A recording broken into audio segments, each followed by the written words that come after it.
Mga kaibigan, maligayang pagbalik po sa Pinas Balita. Ngayon po ay meron tayong pinaka-latest na update sa direksyon at pagkilos po ng Bagyong Ada. Aalamin natin yung mga lugar na kanyang madadaanan kung eto nga po ba ay magiging malakas pa na bagyo. Aalamin natin lahat yan, pero bago tayo magpatuloy, please huwag niyo muna kakalimutan na mag-like and subscribe sa ating channel. Maraming salamat po. Sa pinaka-latest na update po natin, ang Bagyong Ada, sa ngayon po ito pa rin po ay isang ganap na tropical depression. Huli po itong namataan na meron pong lokasyon na 420 kilometers east of Surigao City, Surigao del Norte. At dahil nga po nasa tropical depression pa rin siya, mamayang gabi magiging tropical storm po ito, tinataglay pa rin po nito ang lakas po ng hangin na umaabot po sa 55 kilometers per hour, malapit pa rin po sa may sentro.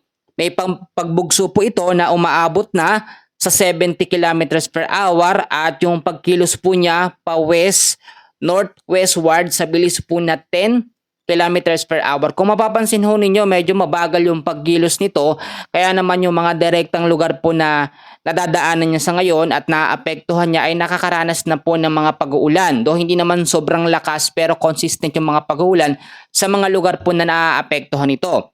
At nakataas pa rin tayo ngayon sa wind signal number 1, kasama na ang Luzon, Visayas at ilang bahagi po ng Mindanao. So iisa-isahin natin yan.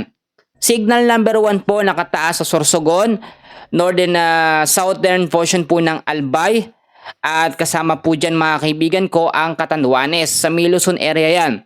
Sa may Visayas naman, apektado ng signal number 1 hanggang ngayon ang northern Samar, eastern Samar, eastern portion po ng Biliran, kasama po ang eastern portion po ng Leyte. Yang mga lugar po na yan ay pinag-iingat po sa ngayon. Kasama rin sa signal number 1, apektado po ang eastern portion po ng Southern Leyte. Yun po ay area sa Visayas. Sa Mindanao naman, nakataas pa rin ang wind signal number 1 sa Dinagat Islands, Surigao del Norte at Surigao del Sur.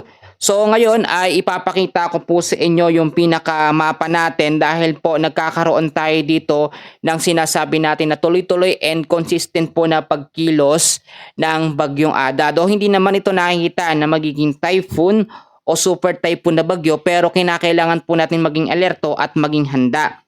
So kung makikita nyo po sa ating mapa, ang Bagyong Ada ay nananatili pa rin po sa ating Philippine Area of Responsibility. Pero hindi pa rin po ito nagla-landfall, no? Hindi pa siya officially nagla-landfall. Pero ito, kino-consider pa rin natin yung mga landfall scenario at posibleng pagbabago sa kanyang direksyon. Ngayon, aalamin natin yung mga area na kanyang madadaanan ng extension ng kanyang hangin sa mga susunod po na mga oras. Mamayang gabi po ng alas 8, 385 kilometers east of Surigao City, Surigao del Norte pa rin po ang kanyang magiging lokasyon at lalakas na po ito sa 65 kilometers per hour na lakas ng hangin, which is ito po ay category bilang isang tropical storm.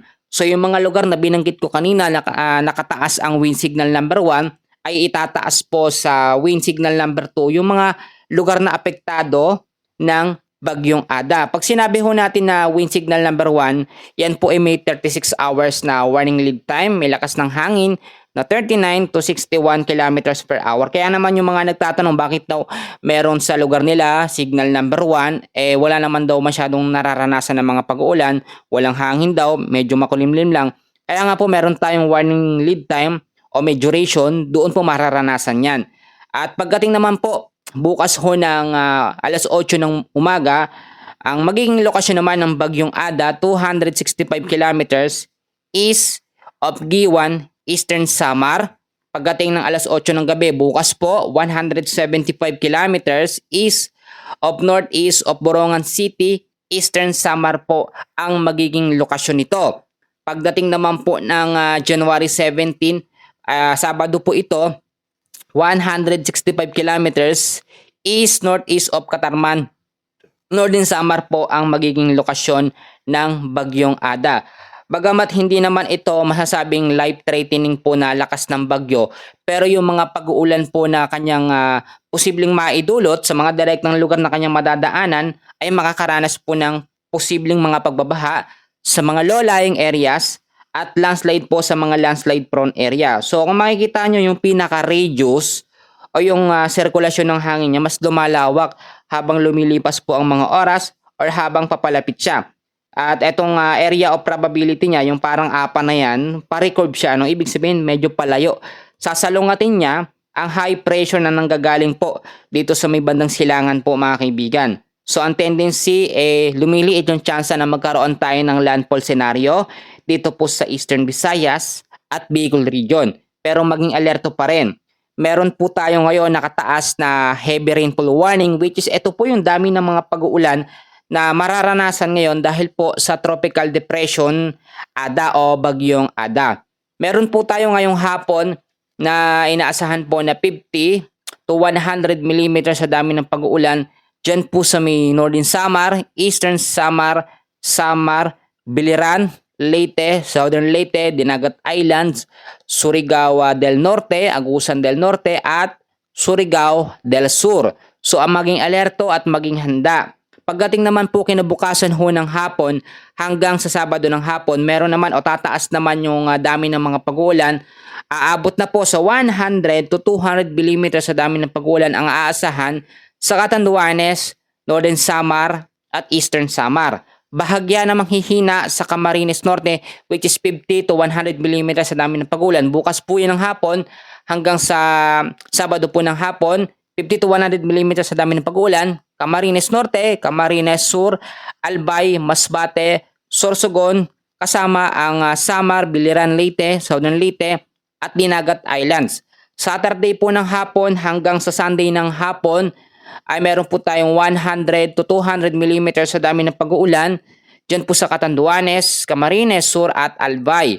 50 to 100 mm sa dami ng pag-uulan naman, Sorsogon, Northern Samar at Camarines Norte. Lagi kong ipapaalala po sa inyo na may mga possibilities tayong kino-consider dito kapag naging tropical storm na ang bagyong Ada, itataas po sa wind signal number 2 yung mga lugar na apektado ng signal number 1. Pero hindi na ito lalakas pa sa tinatawag natin na severe tropical storm which is yung sinasabi natin na signal number 3 na kategory ng bagyo. Hindi rin ito nakikitaan na magiging typhoon o super typhoon category na lakas po ng isang bagyo. Bagamat ang tropical depression, tropical storm na bagyo ay nagdudulot lamang na mas maraming mga pag-uulan, doon po tayo maging handa.